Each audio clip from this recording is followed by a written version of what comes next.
Salut chers amis en Jésus-Christ, bienvenue à notre méditation pour le troisième dimanche de Pâques, autour du thème « Jésus qui m'a brûlé le cœur ».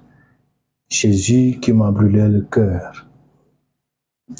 Pour cette année A, l'Église nous propose les Actes des Apôtres, chapitre 2, verset 14, du verset 22 jusqu'au verset 33. La première lettre de Saint Pierre, chapitre 1, verset 17 à 21, et l'Évangile selon Saint Luc, chapitre 24, du verset 13 à 35, qui est principalement sur les disciples d'Emmaüs. Dans le contexte de notre célébration eucharistique, l'Église nous présente deux instances et deux tables qui représentent deux passages principaux. Le passage qui se trouve ou qui se passe au niveau de la parole de Dieu et le passage qui se trouve sur l'autel, sur l'Eucharistie. Présenté par le diacre ou le prêtre ou l'évêque, Jésus qui est le prophète et le rabbi par excellence, par ce mystère sacerdotal d'enseignement, nous guide sur le chemin de la vérité en nous révélant la volonté du Père inscrite dans les Écritures saintes. Et l'Évangile nous présente une Église, une âme découragée, déçue. Jésus qui sait rejoint cette Église, cette âme ou ces âmes perdues par l'accompagnement. En les rejoignant, il va faire partie de leur discours. Il doit les écouter d'abord. En voyant qu'ils sont peureux et il n'y a pas de fondement dans ce qu'ils croient, par amour, il va les enseigner. Et cet enseignement va toucher le cœur qui suscitera la charité. Il fait nuit, rentre avec nous pour te reposer. Parce que cet étranger qui nous a touchés n'est plus étranger. Et c'est pourquoi, lorsque la parole de Dieu creuse notre cœur, personne ne restera étranger. C'est pourquoi Dieu, par Jésus, va nous dire que la loi est résumée en l'amour de Dieu et du prochain. Lorsque cet étranger devienne mon frère et ma sœur, il n'y aura plus de peur de lui dire de venir partager ma maison, partager mon pain. C'est parce que la parole de Dieu a sa demeure. Cela nous prépare au renouvellement. Et il nous aide à participer, à communier d'une manière privilégiée au corps et au sang du Christ. Sans la parole de Dieu qui nous parle, en nous initions dans une union fils-père, fille-père, en nous habilitant d'accepter l'Esprit Saint comme notre guide dans cette aventure vers l'éternité. Sans cette parole qui suscite cet esprit, nos célébrations liturgiques se réduiront au spectacle. En la deuxième lecture, Pierre décore cet enseignement lorsqu'il nous parle de la qualité de notre rédemption. C'est par un sang précieux, celui d'un agneau sans tache, le Christ, que nous avons été rachetés. Cette vérité doit être dite pour croire et croître notre foi, pour un bon comportement. Parce que notre rédemption est d'une valeur supérieure. Alors, l'apparition de Jésus aux disciples d'Emmaüs qu'on vient d'évoquer présente des analogies avec la célébration eucharistique. Dans celle-ci, comme sur la route d'Emmaüs, Jésus explique dans les Écritures ce qui le concerne. Puis, il préside au repas. Un invité qui préside au repas.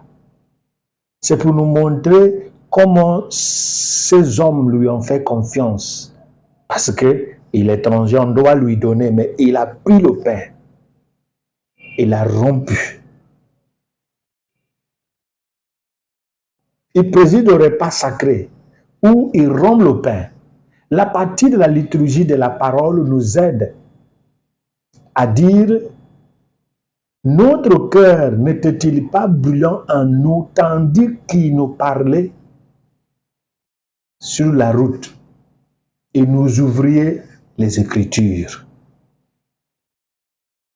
Représenté par le prêtre, Jésus qui est le grand prêtre par excellence, la victime est Dieu, par le ministère sacerdotal de sanctification, nous transforme à travers une nourriture nuptiale divino-humaine, grâce à laquelle l'humanité participe à la divinité. Cela est bien capté par la prière sacerdotale du mélange de l'eau au vin. Comme cette eau se mêle au vin pour le sacrement de l'alliance puisse nous être unis à la divinité de celui qui a pris notre humanité. Alors, Jésus va disparaître aux yeux des disciples dès que ceux-ci l'ont reconnu et leurs cœurs sont remplis de joie car ils ont saisi qu'il vit désormais d'une existence nouvelle par laquelle il leur est très proche. Lorsque notre communion est soutenue d'une intelligence consciente, que c'est vraiment une vraie nourriture au corps du Christ et non pas ce qui est comme, nous aurons l'allure de joie et de protection et notre vie de prière sera désormais basée sur notre conviction et non pas sur quelconque témoignage d'autrui. Comme Pierre dans la première lecture, lorsque notre communion devient un vécu de foi solide, c'est-à-dire une expérience qui aboutit à une transformation, nous serons par nos paroles, nos actes, nos pensées, des témoins de la résurrection. Car la première lecture nous présente la nature du Christ, qu'il est celui validé par Dieu, envoyé par Dieu. Deuxième chose, il a réalisé des prodiges, des miracles. Troisième chose, vous l'avez supprimé parce que vous n'acceptez pas ce qu'il fait. Mais Dieu l'a ressuscité. Il va faire allusion à David dans le psaume qui parle de la résurrection du Christ d'une manière transfigurée. Et cela est devenu une base de référence, car il n'était pas possible qu'elle le retienne en son pouvoir. Ça veut dire la force de la tombe ne pouvait pas retenir Jésus parce que même David, dans le psaume, a prévu cette résurrection.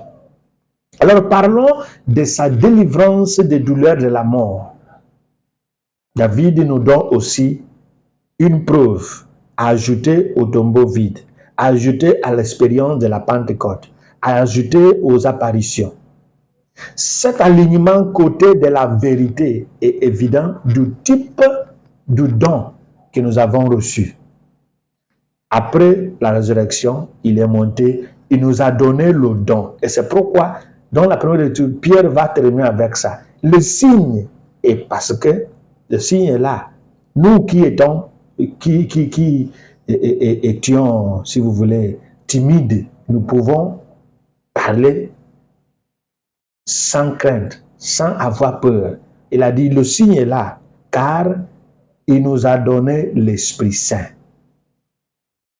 Il nous a donné l'Esprit Saint.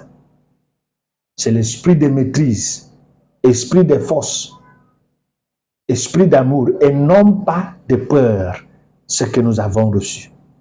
Alors demandons au Christ qui a brûlé notre cœur de continuer à nous rencontrer pour nous disposer à pouvoir vivre d'une manière renouvelée. Parce que la résurrection, c'est un gage. Et le gage, c'est une nouvelle vie. C'est le pardon, c'est la force, c'est l'amour. Et c'est la compréhension des Écritures. Et c'est le renforcement de l'amitié entre Dieu et l'homme. Parce que par sa mort et sa résurrection, il a réconcilié le monde avec le Père. Alors que cette réconciliation nous aide à maintenir notre identité comme des rachetés par le sang de Jésus. Et qui nous bénisse le Père, le Fils et le Saint-Esprit. Amen.